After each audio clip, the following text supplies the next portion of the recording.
For many years, Donald Trump would rant and rave about how toilets these days just, can't handle the same kind of punch that they used to, and that people were having to flush the toilet 10, 15 times just to, get everything out. And this week, we found out why Donald Trump was having to flush the toilet so many times.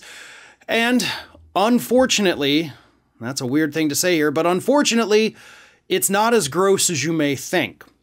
According to New York Times reporter Maggie Haberman in her new book, the reason Donald Trump was struggling so much with flushing toilets is because he would routinely tear up documents and try to flush them down the toilet. She says that aides have confirmed that during their time in the White House, they would frequently stumble upon toilets that had shredded up printer paper in them. Donald Trump has come out and denied all these accusations against him. So what do we do now, right?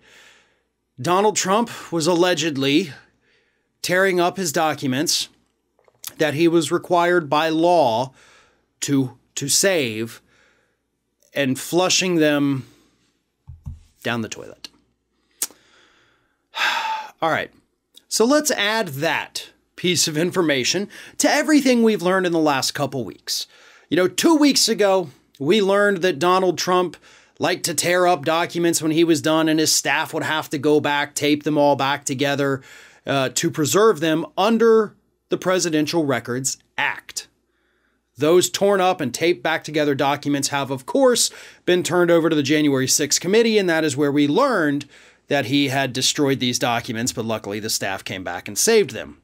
We assume, by the way. We don't know that they got all the documents, because I have to imagine that if there were documents clogging up a toilet, probably kind of hard to save those and tape them back together, and I wouldn't want to be the aide that had to reach in there and pull the wad out to see if it could be salvaged.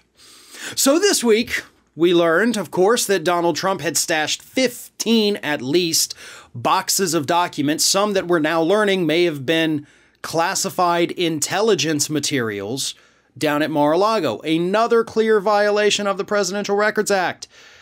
And later this week, obviously, we learned about the whole toilet thing. All of this is illegal.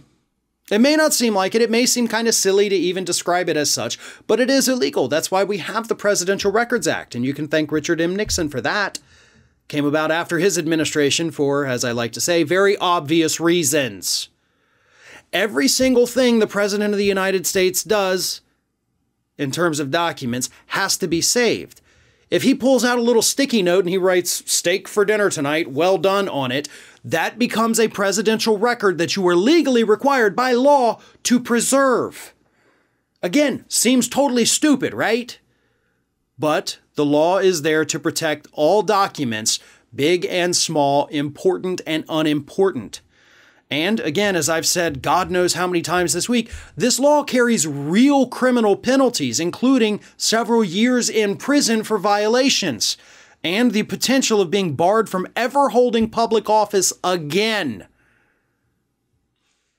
What more does the U.S. Department of Justice need at this point? I mean, Trump could probably come out and admit that he did all this stuff, and the DOJ would still be sitting there wringing their hands saying, "Oh, I don't know what to do." Investigate, then prosecute, then imprison. There you go. There's your 3 steps. Those are the things you do. And of course, there's lots of things that happen in between, but those are the 3 main headers that we should be dealing with.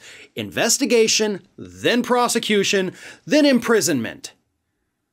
Because it doesn't get any more clear or obvious that somebody in the Trump administration was tearing up all of Donald Trump's documents and either throwing them away, stashing them in his private lockboxes, or flushing them down the toilet. And I think we can all pretty much agree on who that individual that was doing that likely is. Hey everyone, this is Aspen. And did you know that for the low cost of $0 per day, you can subscribe to the Fair and Balanced YouTube channel. We also encourage you to like, comment, and share, but again, click that subscribe button and help Aspen not be so grumpy.